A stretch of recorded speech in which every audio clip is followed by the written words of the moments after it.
¿Qué tal estáis? Con todo lo que estoy viendo en las últimas semanas, ya puedo decir que abiertamente que estoy elaborando un ranking ya de los colaboradores más censurados, porque cuando veo artículos de Ángel Núñez o de Luis Coleto, por ejemplo, siempre pienso cuando los voy a publicar, a ver lo que tardan en censurarme este. Bien, pues además de los del diestro, los que publicamos nosotros de redacción.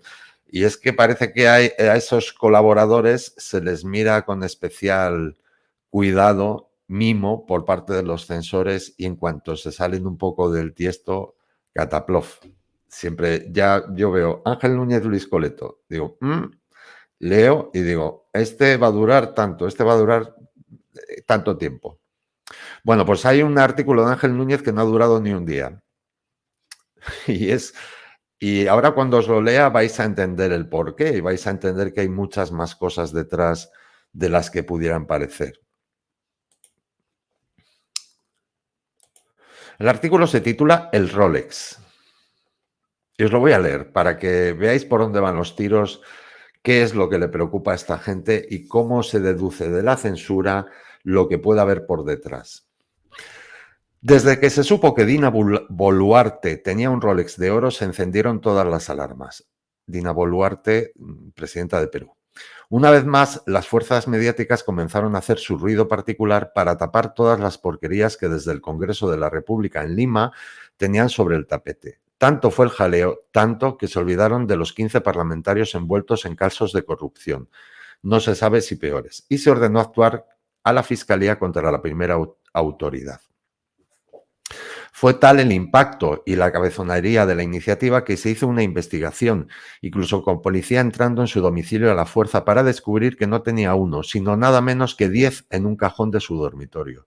Es así como los periódicos oficiales arden diciendo que hubo enriquecimiento ilícito.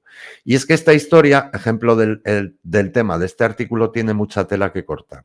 Tras la declaración de Pedro Castillo diciendo que iba a cerrar el Congreso e imponer toque de queda a las 11 de la noche, un día antes hubo una reunión en la embajada norteamericana en la cual se decidió que ella iba a ocupar su puesto como ha sido hasta la fecha.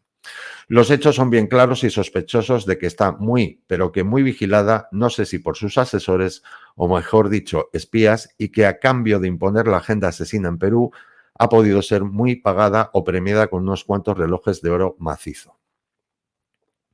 Este hecho no es aislado y demuestra cómo los presidentes y autoridades no solo son títeres que reciben la pasta por supuesto, no, sino que diría que los millones de dólares a cambio de sus servicios y sobre todo su silencio a la hora de contar el quehacer de sus compromisos no precisamente con los que los han elegido o no, sino con los que lo han contratado porque pensemos con calma. Igual se hace con los funcionarios, sino que son muy retribuidos. Se les paga un salario para toda la vida a cambio de que cumplan con ciertas tareas de las que curiosamente no pueden salirse ni un milímetro.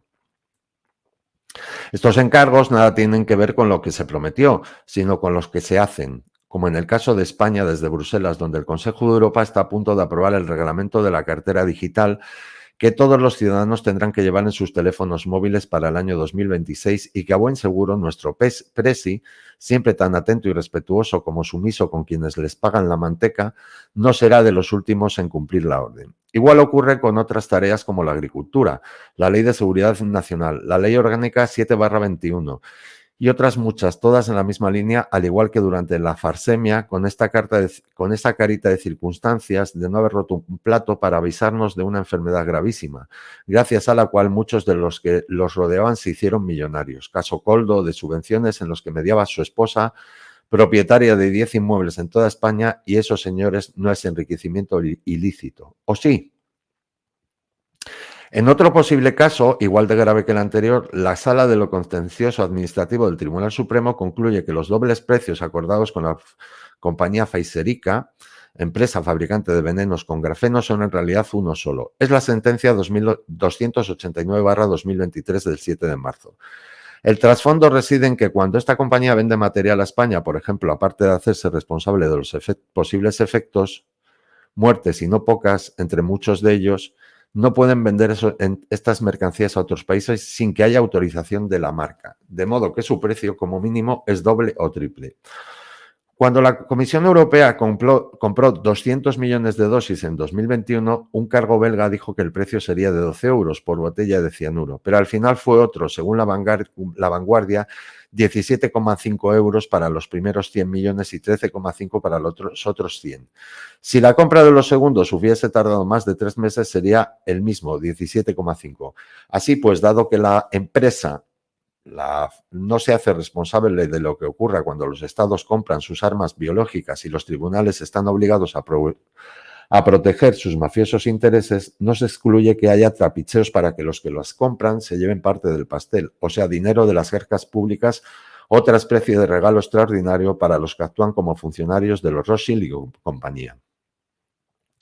Y esta puede ser una forma de ser recompensado, otra puede ser recibir dinero, algunos millones de los que le sobran a ciertas personas declaradas non gratas para los cargos que han de cumplir y los cometidos de los que no pueden escapar, pues ya asumieron el compromiso. Y en el caso de no satisfacer los deseos de sus amigos, se les pega un tiro o son denunciados como Pedro Castillo o les involucran en casos de corrupción para vergüenza pública o simplemente si son muy sumisos y torpes de esos tipos que son tragacionistas hasta reventar, hacen todo lo que se les pida a cambio de tener su propio Olimpo o chiringuito para ser adorados como dioses en sus respectivos y ya miserables países y poder controlar la justicia para que, como mínimo, les dedique canciones de Antonio Machín. Un Rolex de Suiza, muchos lo tienen, muchos los coleccionan, muchos de los que compran con su dinerito limpio podrido y a otros se los regalan. ¿Cuántos tiene Pedro Sánchez, Macron, Begoña y los ministros? Tal vez habría que poner en práctica los cojones de la Fiscalía peruana en España y romper la puerta del Palacio de la Moncloa y ver cuántos fajos y relojes tiene nuestro presi en su cuarto, hacer lo mismo con Chiqui Montero, aquella que nos dijo bienvenidos al nuevo orden mundial para ver qué joyas tiene. A pesar de no ser nada comparado con las comisiones que han podido recibir y a las que han podido seguir teniendo derecho, sería interesante ver ese pedacito de pastel. Pero como en España los mafiosos campan por sus anchas y el reinado no de Felipe VI, un pobre mandado de los Rothschild, sino de las hordas satánicas impiden que se investigue del mismo modo que el Tribunal Supremo dio la razón a la fabricante, como no podía ser de otro modo, mucho me temo que no nos caerá esa breva. En España nadie se escandaliza por un simple Rolex en un cajón, absolutamente por nada, porque esas minucias no salen por los medios comprados a precio de talonario como si estuviésemos aún en el estado de emergencia de 2020. Y como todos sabemos, la gente es feliz. Eureka, llegó la Agenda 2030. Al menos en Perú, se atreven a investigar a sus autoridades, aunque sea toda una pantomima como en el resto de los países. En nuestro país gobierna el mal absoluto con bellísimos rostros. Supongo que estos relojes tan caros les servirán para contar los segundos antes de conocer al mismo demonio, cuando éste les quite todas sus riquezas y se los lleva a sus palacios eternos. Ni un día ha tardado este artículo de Ángel Núñez en ser censurado. Ni un solo día. Y leyendo el artículo comprenderéis por qué. Por cierto, cuando hablo de empresa ya podéis imaginar de qué multinacional hablo. Una que vendría los venenos. Ya os imaginaréis por dónde van los tiros.